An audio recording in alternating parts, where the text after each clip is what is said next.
The Monkey est une comédie horrifique qui propose un ton complètement décalé. Basé sur la nouvelle de Stephen King et produit par James Wan, ce film avait une promesse: l'horreur. Elle a su la détourner pour en faire une comédie horrifique. A-t-elle réussi à prendre cette direction complètement décalée? Un roman de Stephen King qui n'est d'autre que l'auteur de Ça et Shining, une production de James Wan qui a réalisé Saw 1, Insidious et Conjuring, une réalisation de Oz Perkins qui n'est pas son premier film avec Gretel et Hansel et Longlegs.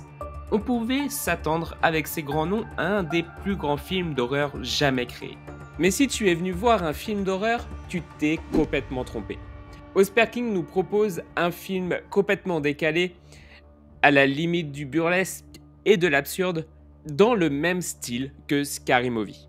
L'humour de ce film est complètement raté. Aucune blague ne fonctionne, elles ont même tendance à casser les scènes de montée en tension. Dès que la réalisation tente de nous faire angoisser, de nous faire stresser, il faut systématiquement qu'il y ait une blague ou alors qu'il y ait une mort complètement absurde.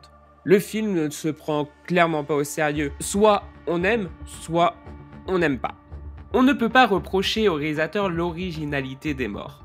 Elles sont à chaque fois exagérées, improbables, mais si on rentre dans le film, qu'on comprend rapidement que nous sommes sur une comédie horrifique et non sur un film d'horreur, nous pouvons apprécier ces scènes. Elles sont tous bien réalisées, certaines sont assez gore. Étant sensible au gore, j'ai dû tourner le regard quelques fois en m'imaginant le pire. Au final, ils ont chacune leur humour. La première victime nous met directement dans l'ambiance et s'enchaînera par la suite par quelques scènes qui pourraient rester dans nos têtes. Je retiendrai quand même celle de l'attente. On l'attend, on la voit venir. C'est limite la seule scène qui provoque une certaine tension. La première fois qu'elle tombe dans les escaliers, on la pense finie, on la pense morte et en fait elle se relève. La réalisation a tenté de nous faire penser que ça serait ça, et non. Contre toute attente, elle finit par se cramer le visage et venir s'empaler contre une pancarte.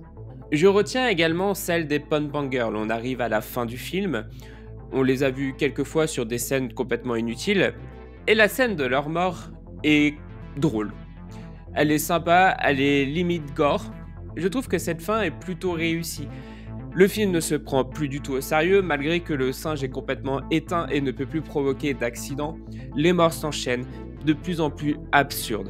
Si je devais définir ce film en une phrase, je dirais tout simplement que The Monkey est un film what the fuck. Quand on ressort de la salle de cinéma, on en est presque à regretter que ce film n'ait pas été tourné pour de l'horreur. Toutes les scènes de tension avec le singe sont réussies. Le jouet est extrêmement bien fait. La première fois qu'on le voit sourire montrant ses dents et l'horreur provoque un moment de stress et d'angoisse. Les plans serrés sur le singe, sur ses baguettes et son tambour nous rappellent que quand la clé est tournée, c'est lui, et seulement lui, qui décidera quand il tapera pour la dernière fois sur son tambour. Ce qui annoncera que la prochaine victime est tombée. La bande-son du film est plutôt bonne. Elle rajoute autour du singe une certaine tension horrifique, qui nous fait un peu angoisser et qui assume complètement que le singe est un monstre. Quand il commence à lever ses baguettes, quand il tape sur le tambour, quand ça accélère, quand le rythme s'accélère, c'est vrai que le sound design est réussi. L'ambiance avec le singe contraste parfaitement avec l'ambiance du film. D'un côté, on a cette tension qui est prenante, alors que de l'autre côté, on a cet humour et ces morts qui sont plutôt drôles tournés de cette façon à la Scary Movie. Certains vont reprocher que The Monkey n'a pas d'origin story. C'est juste un singe qui provoque des morts, point barre, c'est tout. De mon côté, moi j'aime bien, je trouve que ça rajoute quelque chose d'horrifique. S'il n'y a pas d'origine, on ne peut pas le contrôler. Les films d'horreur avec les jouets fonctionnent assez régulièrement et l'histoire le sait. Annabelle, Chucky et récemment Five Nights at Freddy's. J'espère qu'un jour la saga Conjuring reprendra les bases de The Monkey, les moments de tension réussis et les plans serrés pour nous pondre un film d'horreur digne de ce nom.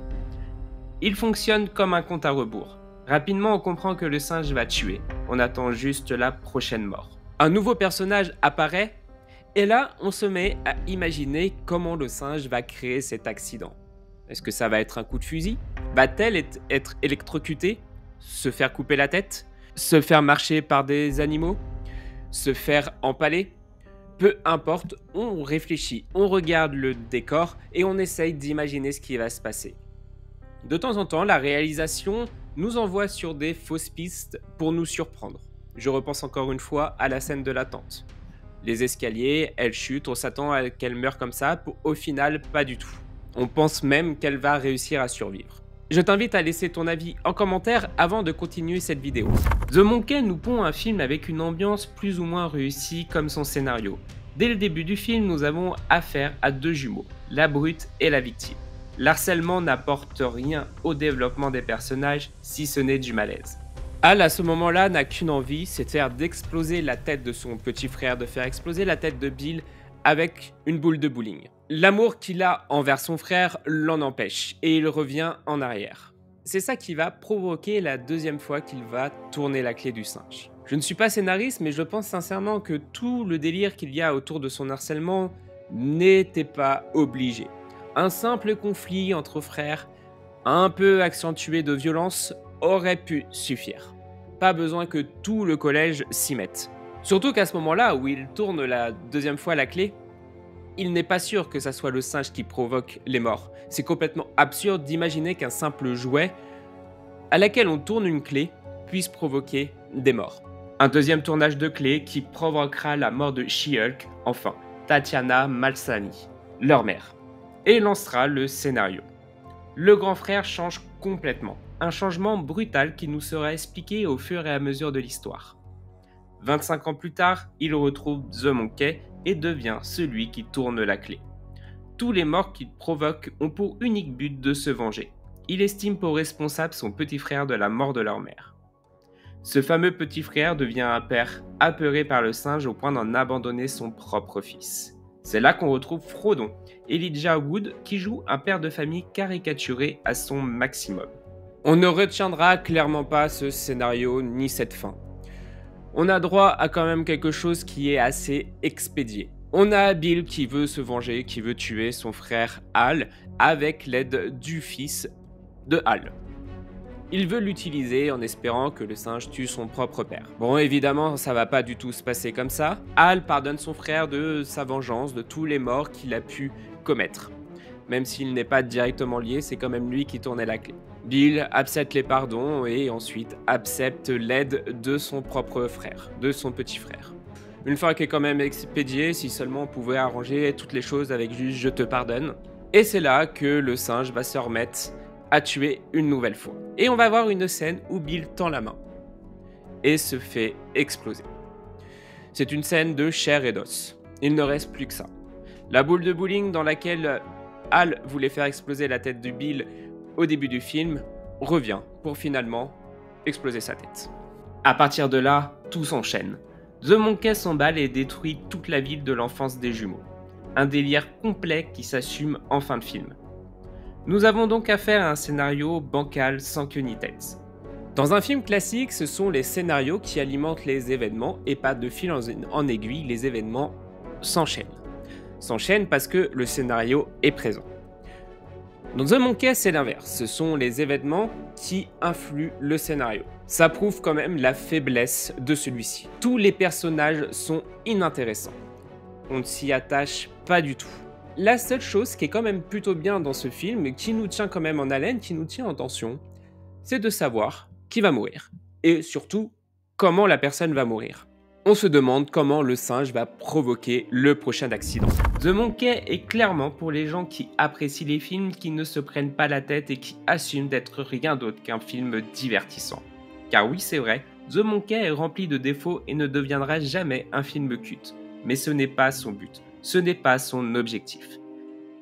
Il est là pour divertir avec des morts burlesques, à ne plus savoir qu'en faire et une ambiance malaisante. La bande-annonce est trompeuse et nous promettait un film horrifique et je pense que c'est un choix maladroit. Ils ont voulu attirer un public amateur de films d'horreur pour nous proposer un film de comédie. Tous les morts que l'on voit dans ce film ne sont pas des morts qui sont quand même... comment dire, qui viennent de nulle part. On a un cuisinier qui coupe la tête, bon, c'est grotesque, ça n'arrive pas. On a la mère qui fait un sorte d'AVC, c'est pareil, ça n'arrive pas mais ça reste probable. On a la tante qui oublie de fermer son gaz et qui se fait enflammer. Ça n'arrive pas, mais c'est possible. En gros, toutes les morts ne sont pas impossibles. C'est juste très peu probable. Ont-ils eu peur de la direction qu'allait prendre le film? Je pense que les mauvaises critiques qu'a pu recevoir ce film ne sont pas dues au film lui-même, mais sont dues au mauvais public qui est arrivé. Évidemment qu'on s'attend à voir un film d'horreur et qu'on reçoit une comédie horrifique, on est forcément déçu, et moi le premier, en sortant de la salle, j'étais déçu. Mais évidemment, il ne faut pas voir ce film comme ça. Ça reste un film qui est bien dans son genre, c'est un film divertissant. Je vous invite à donner votre avis dans l'espace commentaire, à liker la vidéo si ce n'est pas déjà fait, et je vous dis ciao. Oh, oh, la vache.